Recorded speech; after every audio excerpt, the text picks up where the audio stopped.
Hello and welcome to the podcast PFI Talks, which is brought to you by Prague Finance Institute and the leading Czech economics research center, CERGE EI. It is my pleasure to welcome a psychologist, an economist, and Nobel Prize laureate, Daniel Kahneman. Hello. Glad to meet you.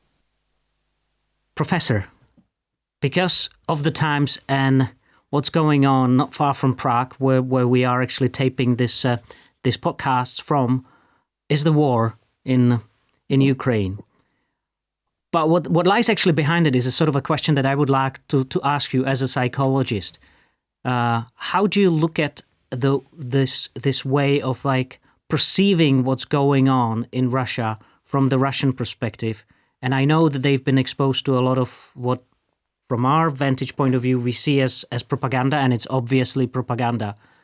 But how do you see that actually people can still believe it given the propaganda and given that they are not completely locked out from all the other, not tailored, not censored types of sources of information? Well, I mean, we know that from what is happening, say, in the United States, where people are not locked out of information. Information is available, and people choose to expose themselves to information that they're comfortable with. And so this exists when information is freely available. People prefer information that they're comfortable with. And certainly it's the case when actually there is as much censorship and propaganda and so on as the Russian public is exposed to. So it is really not at all surprising that they believe what they're told, and it's not at all surprising that most of them are not actively looking for ways of not believing what they're told. Believing what they're told in that situation is psychologically advantageous from every point of view. So this is the normal behavior. This is what you would expect. And in your view, there seem to be indication that even some people who actually understand that they've been, and I'm talking about the Russian public, that they've been exposed to propaganda, yet at the same time they are not really willing to accept that something wrong has really happened, that their leadership has chosen a very destructive path.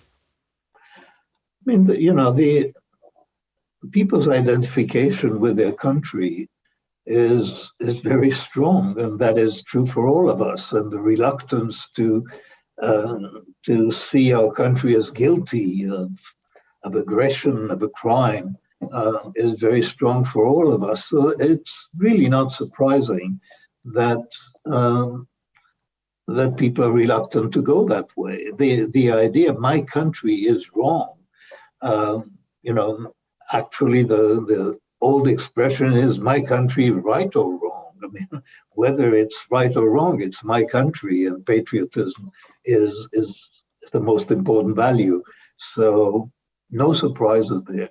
The psychologically interesting questions, actually, I think, are less about the public than they are about the decision makers in Russia, and what do they believe, and how do they come to, what kind of world do they live in? But this is an interesting speculation. What I think is happening to the public is really exactly what you would expect.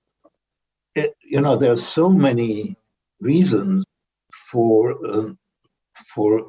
a person living in Russia to believe in what they are told, and they're told to believe. The cost of not believing is very high.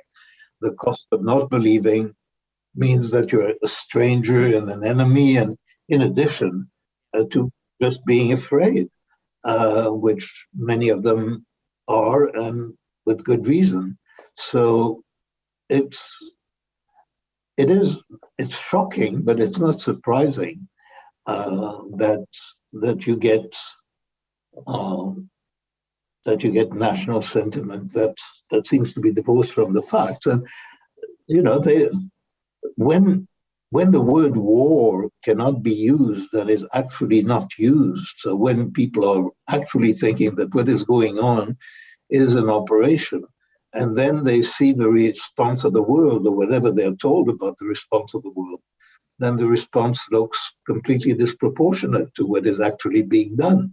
So that reinforces the narrative that everybody hates us, which is not a new narrative in Russia, I think. So we're all in trouble. We're in very big trouble. And then I have one specific, which is more sort of a fiscal policy question related to that, because I think we're witnessing for the first time when we decide. I mean, Russia is in a way, it's a G20 economy, but this is the first time that we've actually militarized or weaponized central bank reserves on an actually monetary policy from in that respect by freezing the Russian central bank reserves. I mean, isn't it a too dangerous precedent going forward? Well, I mean,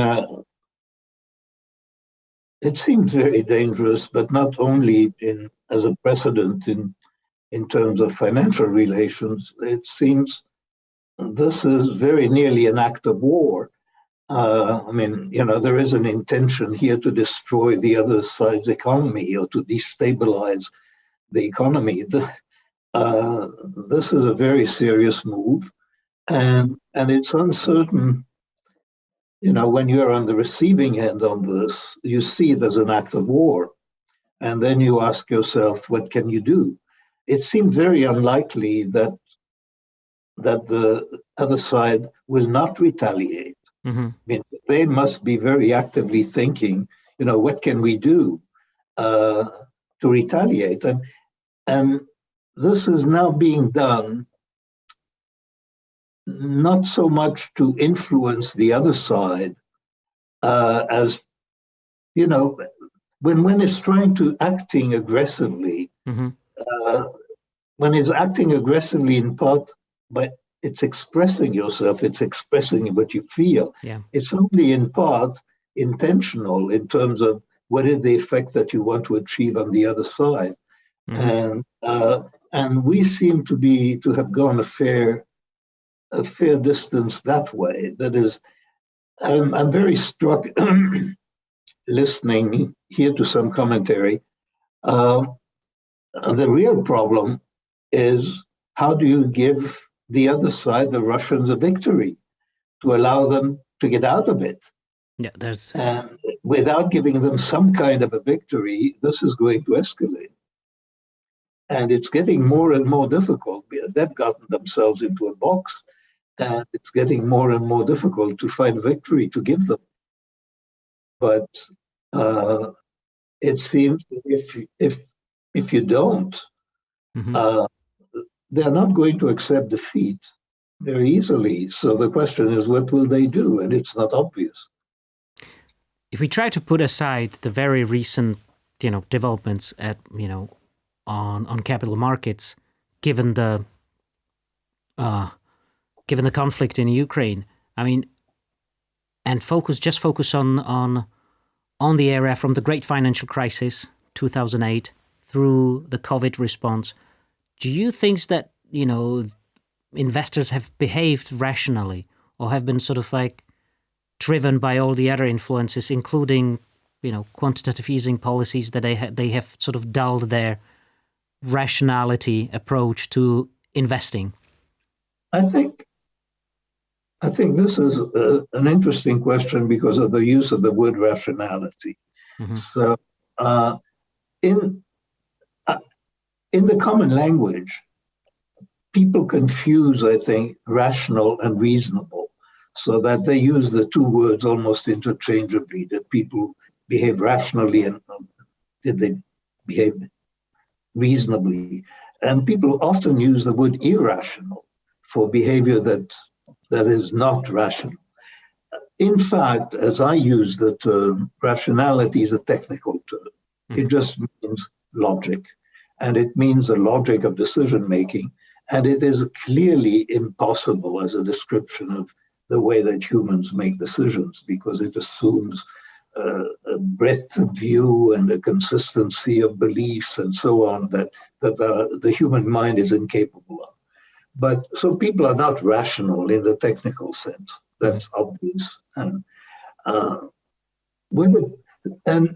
by and large, people are quite reasonable, including investors. Mostly they're reasonable. There are specific biases that are well recognized among investors, and so you have overconfidence. For example, it's fairly clear empirically that what people should do in the equity market is to buy index funds, but many people don't buy index funds. They actually think that they can do better than the market by investing in particular selected companies. Now, that is a psychologically interesting observation because there's so much data and so much information available that this is unreasonable, actually, and yet people go on doing it. Then there are many other ways in which there are many other predictable biases. By and large, those predictable biases, I think, do not have a great deal of importance in the market because there are people taking advantage of them. Mm-hmm. So the effect of, you have individual traders who are highly biased, and then you have institutional traders who are less biased and who are taking advantage of the individual traders. And there's a consistent transfer of wealth, I think, from individuals to institutions, which comes from exploitation of individual mistakes by institutions that know better. And that's not in the last 10 years. That's the way the market works. Mm-hmm. So, if I understood you well, I mean, there was nothing unreasonable in terms of how most of the investors place their sort of bets during those times. I mean, you could say that the very idea that you can hope to beat the market by selecting stocks or by making, instead of going with index funds, you could say that this is marginally unreasonable because there is a lot of evidence against it. But if you accept that, and this is behavior that is very widespread, so in some sense, saying that the whole community of traders is unreasonable,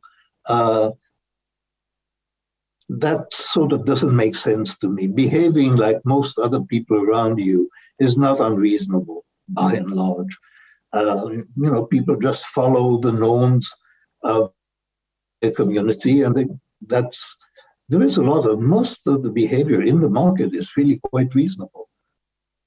Even though we try to sometimes label it as a herd mentality, but that's actually... Well, herd mentality, I mean, I'm including herd mentality as reasonable behavior. Okay. It is, it is not completely crazy to follow what other people are doing in a situation where you don't have better information and you see everybody running in one particular direction. Your best is to run with the others, not against the others, if you don't know anything else about the situation. Now, when you are very sophisticated and you understand that they're running in that direction because of some mistakes, then you can take advantage of them. Mm-hmm. And this is actually happening all the time. So it's fairly clear that institutions are betting against individuals, mm-hmm.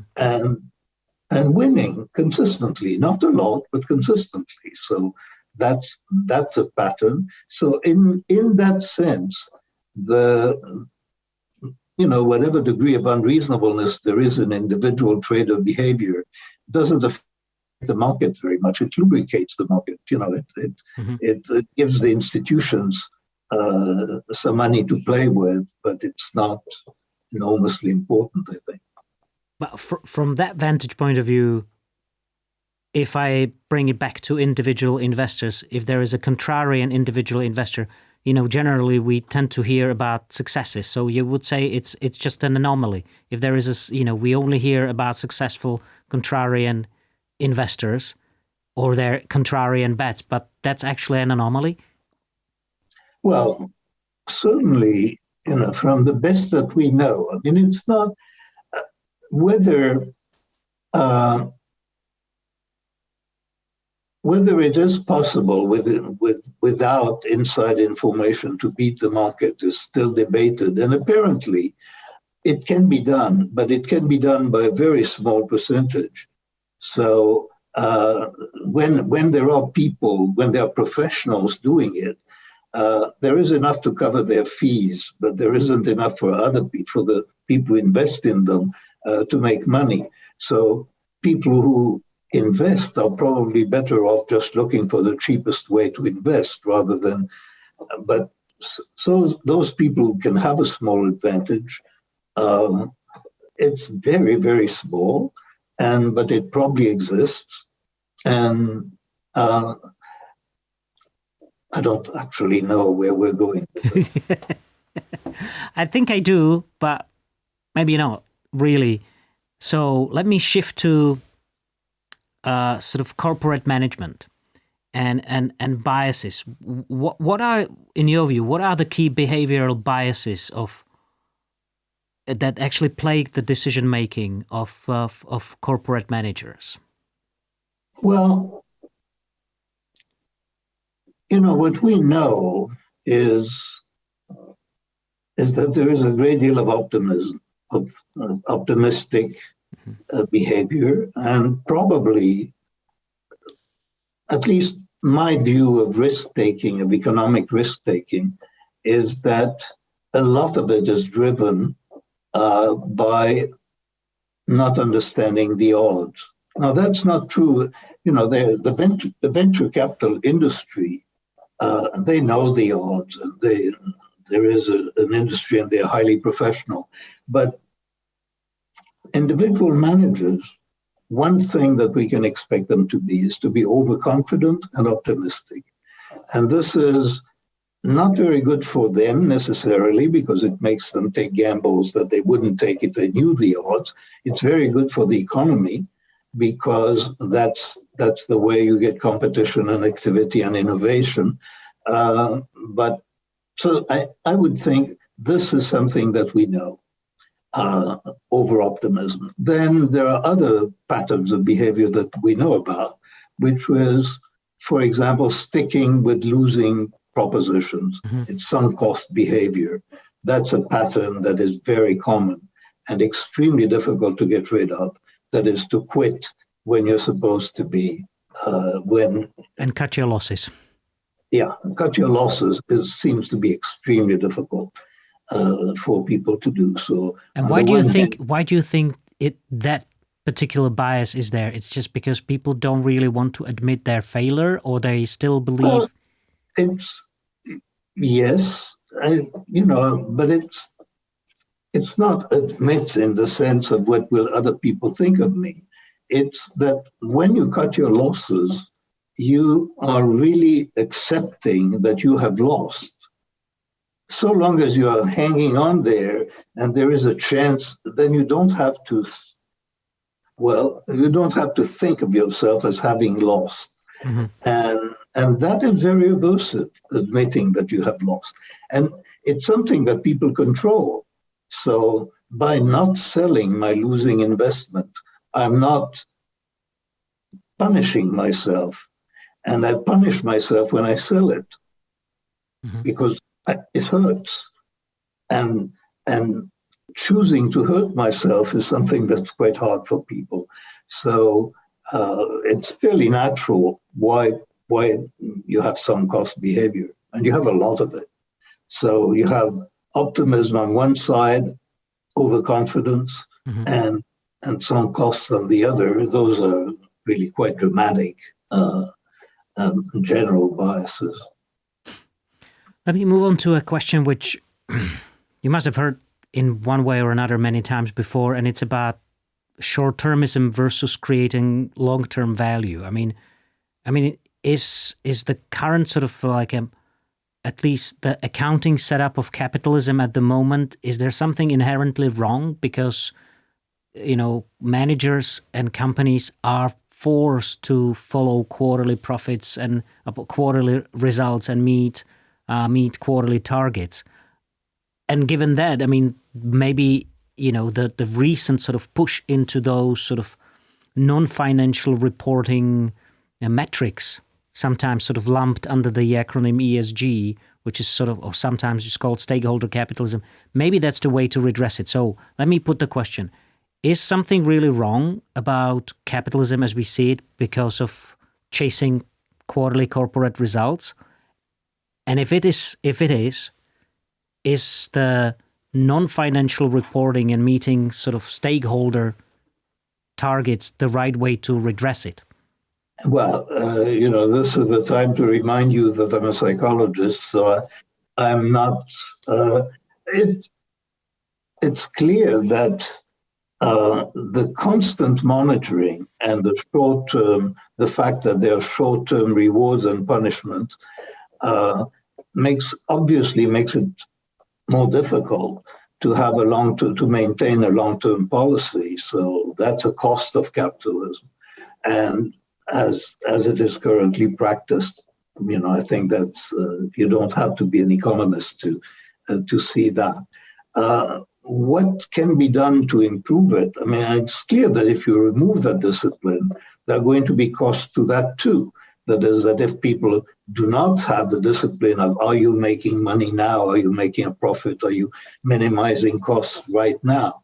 That if you loosen the discipline, there's going to be a loss of efficiency. What is the optimum and how to achieve it is completely out of my domain. But if I may try to rephrase it, from a psychologist perspective, if you take away that quarterly discipline, would it help the people sort of like look after the longer term common good?